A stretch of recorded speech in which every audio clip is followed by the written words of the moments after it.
Olá, sejam muito bem-vindos a mais uma Escola Bíblica do podcast do projeto Orais sem Cessar. Bem, eu quero lembrar vocês que toda segunda-feira eu tenho lido parte do livro que o projeto Orais sem Cessar lançou, As Sete Igrejas do Apocalipse, Qual Delas é Você? Toda segunda-feira eu tenho disponibilizado um trecho do livro. Se você quiser acompanhar ou até mesmo ler, eu tenho deixado disponibilizado no site do Projeto Orais Sem Cessar e nas nossas redes sociais o áudio da leitura do livro. O link para você adquirir já está disponível no nosso site. E para você que acompanha o Projeto Orais Sem Cessar em outro país, o livro com capa comum já está disponível no site da Amazon.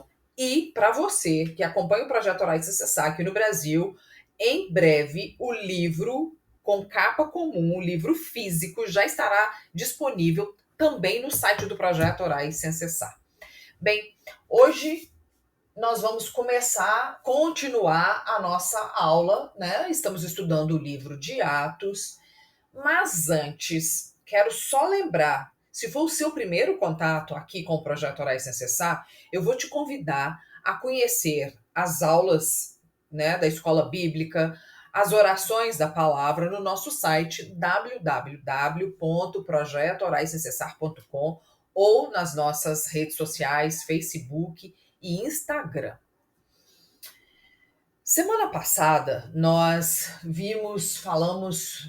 última aula, nós falamos sobre o sermão de Pedro.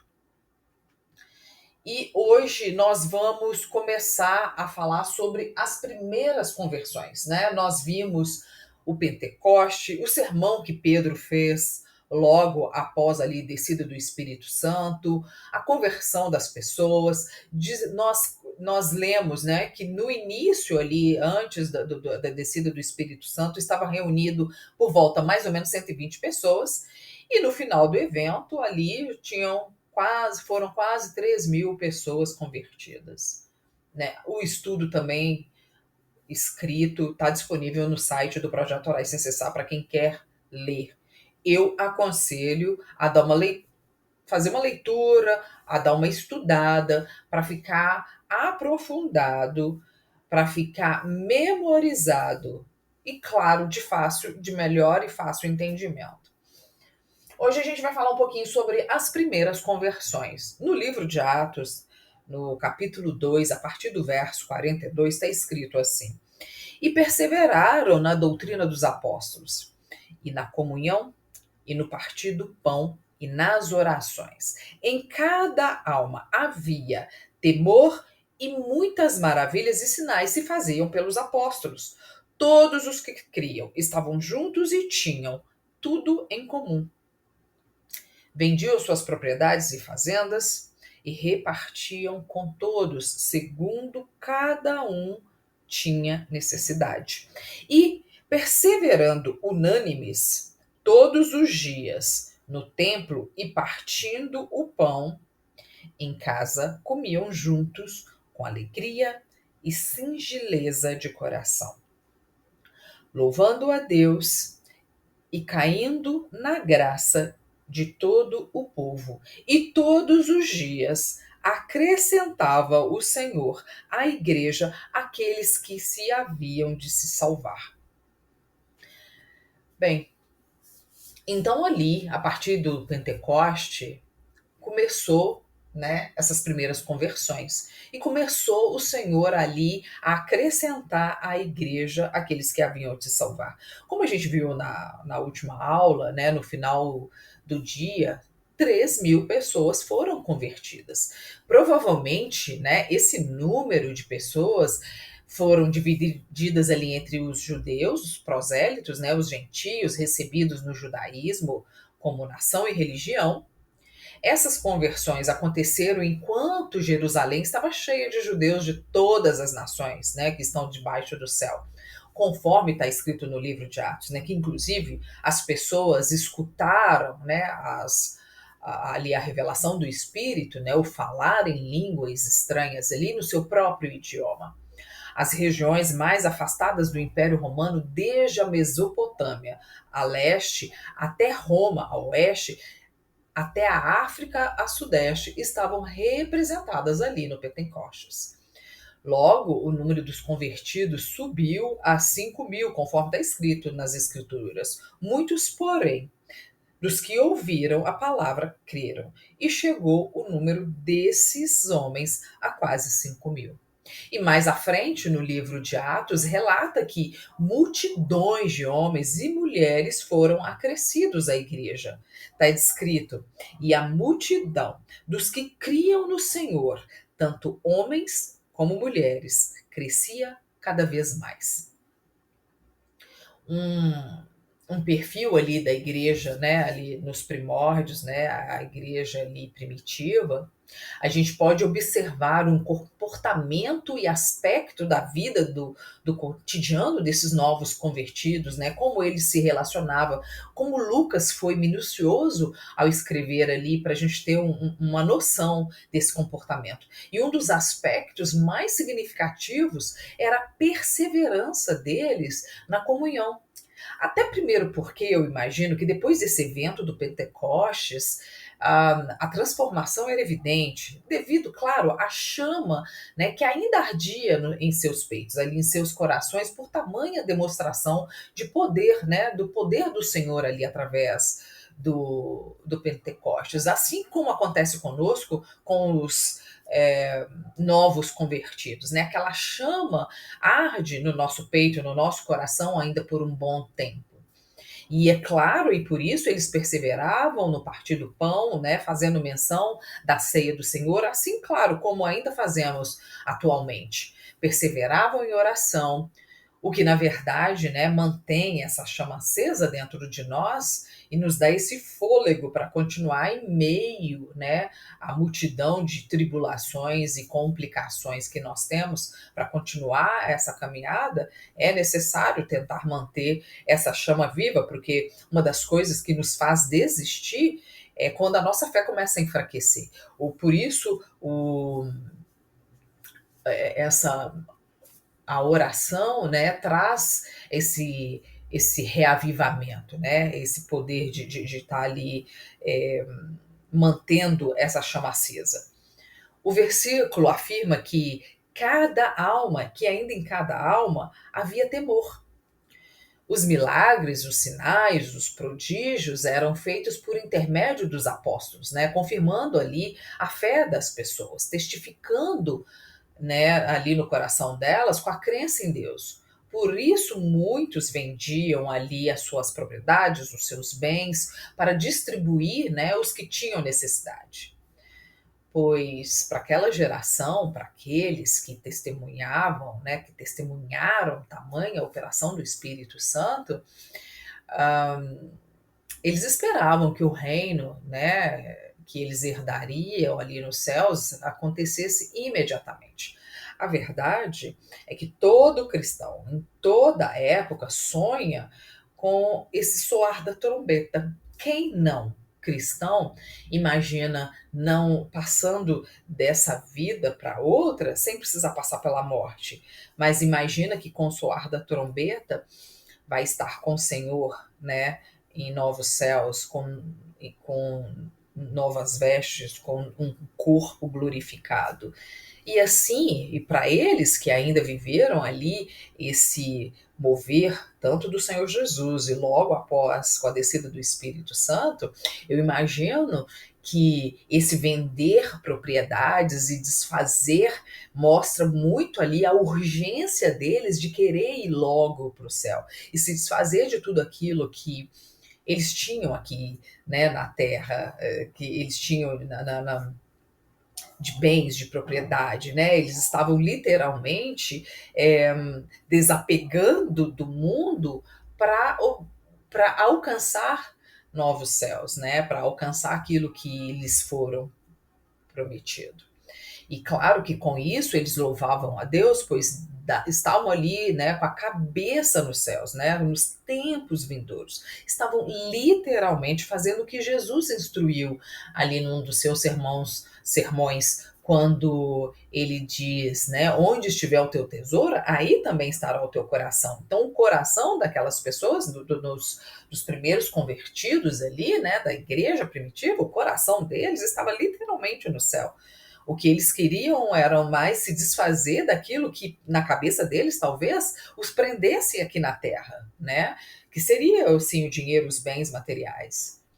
E eu fico até pensando como as coisas foi se perdendo esse fervor, né, com o tempo, porque o tempo, né, nos faz sim enfraquecer, né? A nossa fé precisa ser renovada, porque quando a gente lê as escrituras e a gente vê ali no tempo dos reis, o Senhor chamando a atenção das futuras gerações que não tiveram contato com Moisés, que não viram o mar se abrir, que não viram ali os milagres, como essa chama vai diminuindo e em muitos até se apaga, né? Então, por isso de estudar a Bíblia, por isso a palavra diz que a nossa fé vem pelo ouvir e o ouvir a palavra de Deus, né? É manter, para tentar manter essa chama acesa, para a gente que não experimentou tamanha revolução, tamanha é, é, é, poder do espírito, né? Porque o que a gente vê hoje em dia com esse tanto de falsos milagres, né? As pessoas tentando simular Espírito Santo dentro da igreja, tentando simular até expulsão, né? Expulsar demônios, curas. E isso tira a credibilidade, né? Até daqueles que já são convertidos, que estão muito tempo dentro da igreja. Tem hora que você pensa assim: Deus, ai, volta logo, eu não mereço passar por isso, né? Você está vendo que aquilo ali é mentira, é falsidade. Então, assim, claro que ali o resultado esperado, né? Vendo ali na igreja primitiva por tudo que eles passaram, por toda a experiência que eles tiveram, tanto com Jesus quanto com a descida do Espírito Santo, é essa tamanha dedicação e fé e perseverança, né? O resultado não poderia ser outro a não ser que muitas almas fossem realmente acrescentadas ali dia a dia, porque essas almas novas vinham o agir, né, daquelas pessoas que realmente tiveram esse contato com o Espírito, com o Senhor Jesus. E o Senhor Jesus não estando ali mais entre eles, né, mas os apóstolos, os novos convertidos, testemunhavam a favor de Cristo, né? O que infelizmente não tem acontecido muito hoje em dia.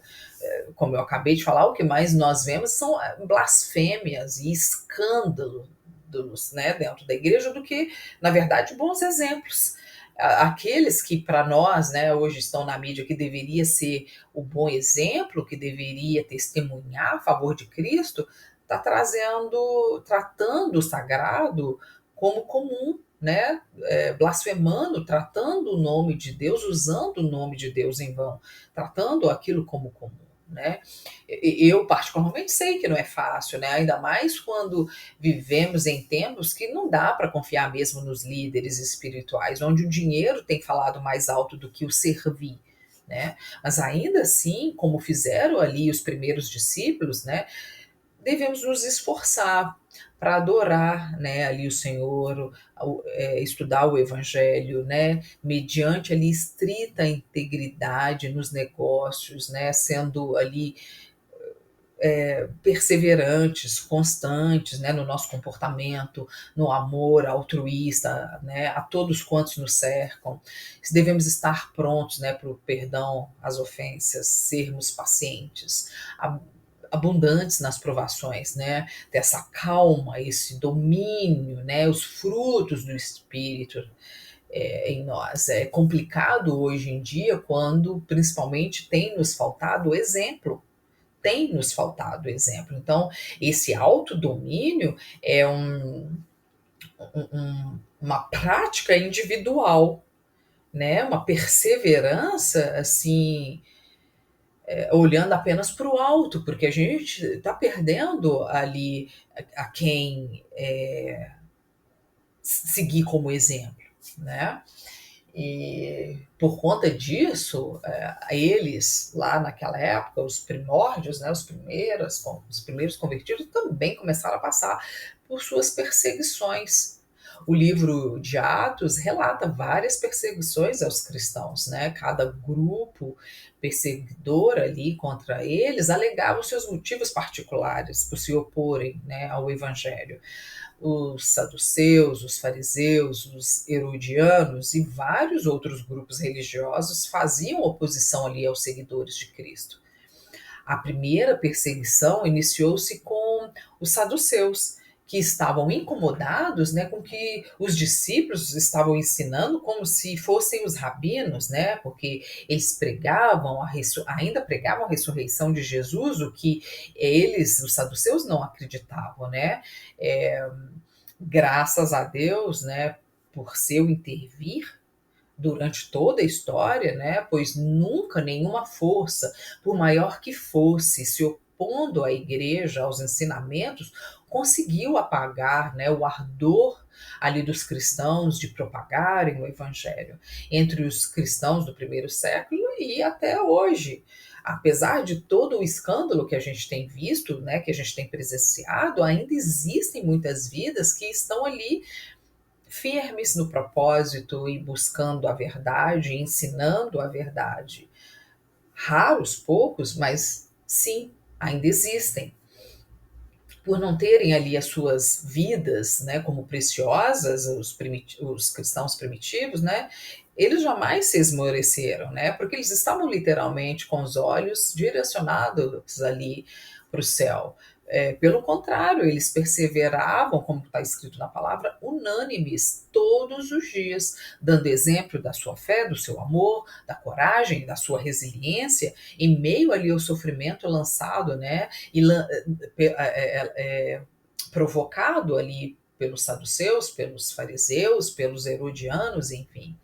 E ainda assim eles continuavam ali lançando as suas sementes em solos férteis, porque a palavra fala que dia a dia ia se acrescentando homens e mulheres, né, fazendo ali o evangelho prosperar até nos dias de hoje, né? A igreja, apesar de toda essa blasfêmia, apesar de todos esses escândalos, ainda cresce, graças a Deus, porque o Senhor tem estado à frente e tem levantado ali os seus remanescentes, né? As pessoas que realmente se preocupam em ensinar, que se preocupam em evangelizar, que se preocupam em falar a verdade, né? E que tem também o seu olho direcionado no céu, ainda que não tenha tido contato com tanto milagre, né, palpável que nem a igreja primitiva teve.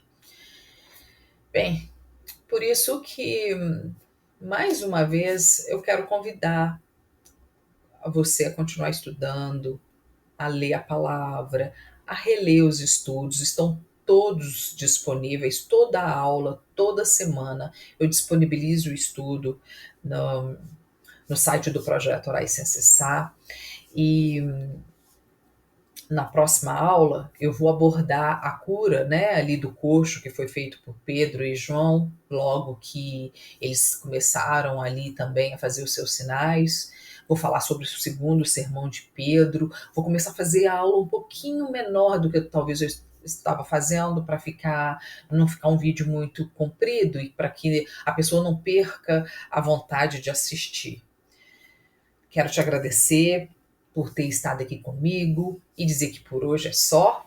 Acompanhe as próximas aulas do Escola Bíblica do podcast do projeto Orai Sem Cessar.